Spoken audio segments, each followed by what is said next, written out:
को लैब में बीटी करवाते हैं तो उससे आपको क्या नुकसान हो सकता है, और हम आपको आज के टिप ऑफ द डे के अंदर ये ज़रूर बताएंगे कि आप उस नुकसान से अपने आप को कैसे बचा सकते हो।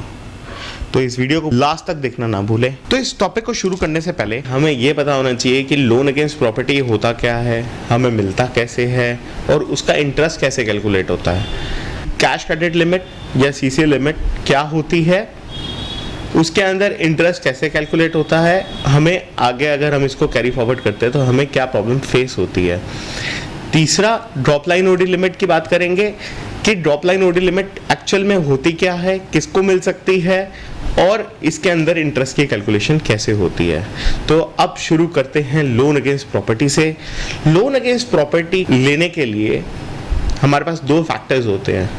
पहला फैक्टर ये होता है कि हमारी प्रॉपर्टी की वैल्यू कितनी है। दूसरा होता है कि उस प्रॉपर्टी की वैल्यू का सर्टेन परसेंट जो आपको मिल रहा है। फॉर एग्जांपल, अगर आपकी रेजिडेंशियल प्रॉपर्टी है, अगर आपने 1 करोड़ का लोन लिया है मुझसे 15 सालों के लिए, तो उसके अंदर मैं आपको up to 65 to 70% depending upon bank to bank and NBFC to NBFC मैं आपकी रिक्वायरमेंट के हिसाब से अप टू 75% तक फंड कर सकता हूँ। मतलब 1 करोड़ के बदले में आपको 75 लाख रुपए मिल सकते हैं। अब 75 लाख जो मिलेंगे आपको, वो देखेंगे हम कि आपके फाइनेंशियल बेसिस के ऊपर आप 75 लाख की, अगर मैं फॉर एग्जांपल अगर बोलूँ 9% के हिसाब से, तो इसके अंदर 15 साल की आएगी 75,000 के आसपास की EMI। तो आप वो 75,000 की EMI पे कर भी पाएंगे या नहीं कर पाएंगे। तीसरी बात करते हैं अब इंटरेस्ट की। अब इसके अंदर जो एग्जांपल हम लेंगे इंटरेस्ट कैलकुलेशन में, वो ये लेंगे 1 करोड़ का लोन लिया है 15 साल के लिए 9% के ब्याज के ऊपर, जिसके अंदर आपकी EMI आ रही है 1,01,426 रुपये, 1,01,426। इसके अंदर क्या होता है, जैसे जैसे महीने बीतते चले जाते हैं, हम किस्त देते चले जाते हैं, हमारा बैलेंस ड्रॉप करता है और हमारा जो इंटरेस्ट होता है वो आउटस्टैंडिंग बैलेंस के ऊपर ही चार्ज होता है। तो पहले महीने अगर हमने 1,01,426 रुपये दिए हैं, तो उसमें से हमने प्रिंसिपल यानी मूल बकाया जो दिया वो दिया 26,426 रुपये का, और हमने इंटरेस्ट पे किया 75,000 रुपये का। तो हमारा जो बैलेंस हुआ वो अब हो गया है 1 करोड़ से 99,73,573 रुपीज़। तो सेकंड वाले का जो इंटरेस्ट लगेगा वो हमें 1 CR का नहीं लगेगा, हमें वो इंटरेस्ट लगेगा 99,73,573 पे। तो इंटरेस्ट लगा 74,801.11। ऐसे ही आगे अगर हम चलते जाएंगे तो मैं 180th EMI की अगर बात करूँ तो बैलेंस हो जाएगा 0, और जो हमें इंटरेस्ट चार्ज होगा वो आउटस्टैंडिंग बैलेंस 1,04,92 के ऊपर होगा, जिसका इंटरेस्ट लगेगा 759 रुपीज़, और हमारा जो प्रिंसिपल था वो हम पे करके इस लोन को क्लोज कर देंगे। कैश क्रेडिट लिमिट को समझने के लिए मैं एक बहुत आसान से एग्जांपल का उपयोग करूंगा यहाँ पे। अगर आपका करंट अकाउंट है, करंट अकाउंट का बैलेंस अगर 0 होता है आपका, और उसमें से अगर आप अमाउंट को विड्रॉ करते हैं तो आपका चेक डिसऑनर हो जाता है। अब इसी केस के अंदर मैं अगर आपको ये कहूँ कि मैंने आपको 10 लाख की CC लिमिट दी है, तो इसका मतलब ये है कि आप 0 के बियॉन्ड माइनस के अंदर आप अप टू -10 लाख तक विड्रॉ कर सकते हैं। तो अगर आपने कोई भी अगर विद इन 10 लाख का चेक दिया हुआ है तो वो आपका पास हो जाता है, और जितना अमाउंट आप यूज़ करते हैं CC लिमिट का, आपको इंटरेस्ट उसी का ही देना पड़ता है। मतलब पर डे के क्लोजिंग बैलेंस का ही आपको पर डे के हिसाब से इंटरेस्ट चार्ज होगा। अब अगर आपने 1 करोड़ की CC लिमिट ले रखी है 9% के ब्याज के ऊपर, मैं कहता हूँ कि आपने इसको बंद नहीं कराया, ठीक है। अब आप बोलोगे कि इसको बंद नहीं कराया, अब आप CC लिमिट आपकी हर साल रिन्यू होती है।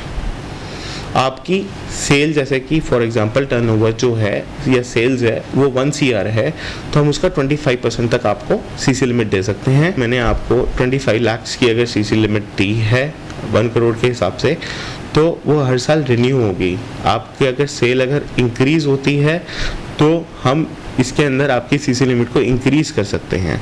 इसके अंदर प्रॉपर्टी अटैच होती है और प्रॉपर्टी का हम अप टू 100% तक आपको फंड करके दे सकते हैं। मैं बात करता हूँ इसके अंदर इंटरेस्ट कैसे लगता है। एग्जाम्पल वही है हमारे पास कि हमने 1 करोड़ की सीसी लिमिट ली है 9% के रेट ऑफ इंटरेस्ट पे। अब हमने इसको बंद नहीं कराया है, हमने इसको मेंटेन करके रखा है 1 करोड़ के ऊपर ही।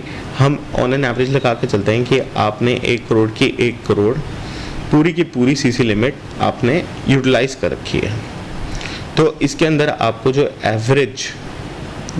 आपको एवरेज इंटरेस्ट पड़ेगा वो पड़ेगा 88,500 का।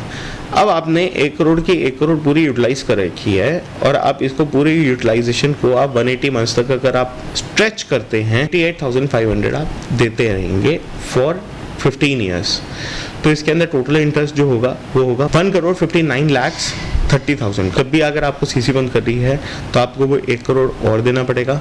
तो ये टोटल जो आपकी रीपेमेंट हो जाएगी वो हो जाएगी 2,59,30,000 की।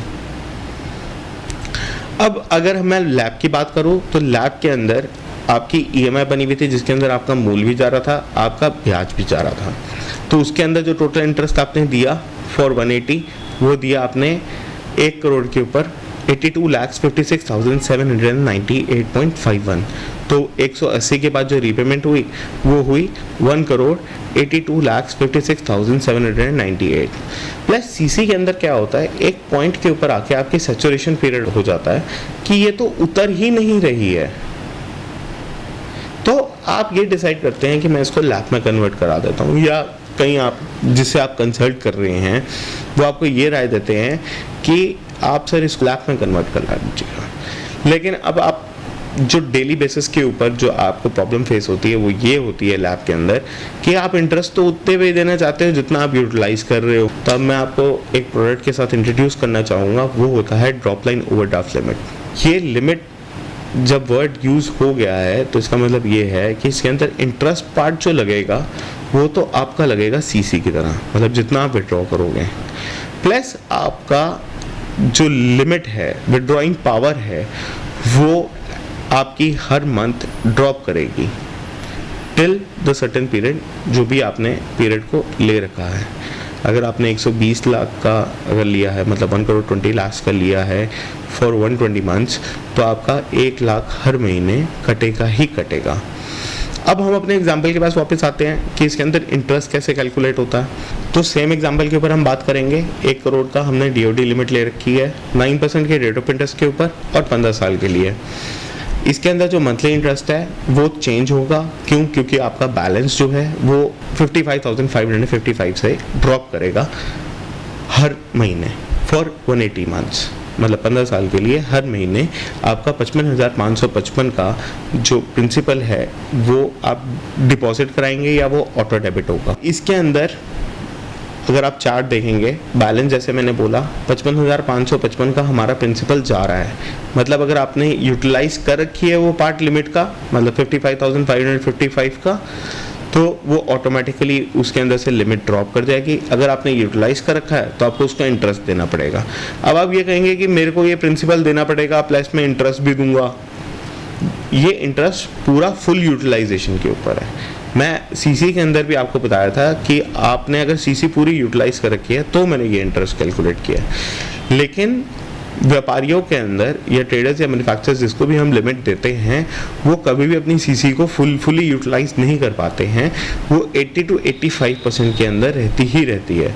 तो आप ये लगा के चलिएगा कि अगर ये मैं यूटिलाइजेशन जो है मैं आपको जो समझा रहा हूँ वो अगर 100% के हिसाब से है तो आपको 80 to 85%, मतलब यहाँ पे 10 से 15% इसका कम ही होगा जो इंटरेस्ट चार्ज होगा। इसके अंदर जो टोटल इंटरेस्ट है वो हुआ 82,17,558 का, और जो हमने 15 सालों के बाद जो रीपेमेंट करी वो करी 1,82,17,558 रुपए की। यही अगर मैं सीसी की बात करूं तो सीसी के अंदर था करोड़ 59,30,000 की, और अगर मैं बात करूं कि लैब के अंदर हमने कितना दिया तो वो थी 1,82,56,796 की।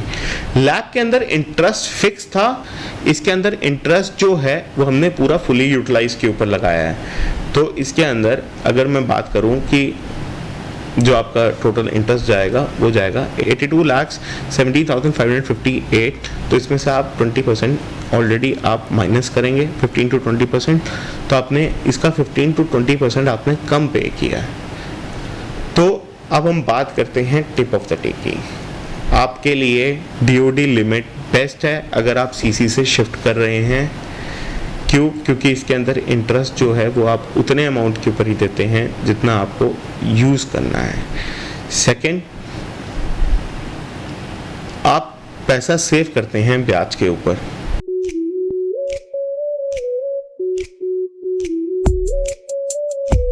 Please like, subscribe, and share our videos. For any query, you can reach us at www.ultimatefinancialservices.com.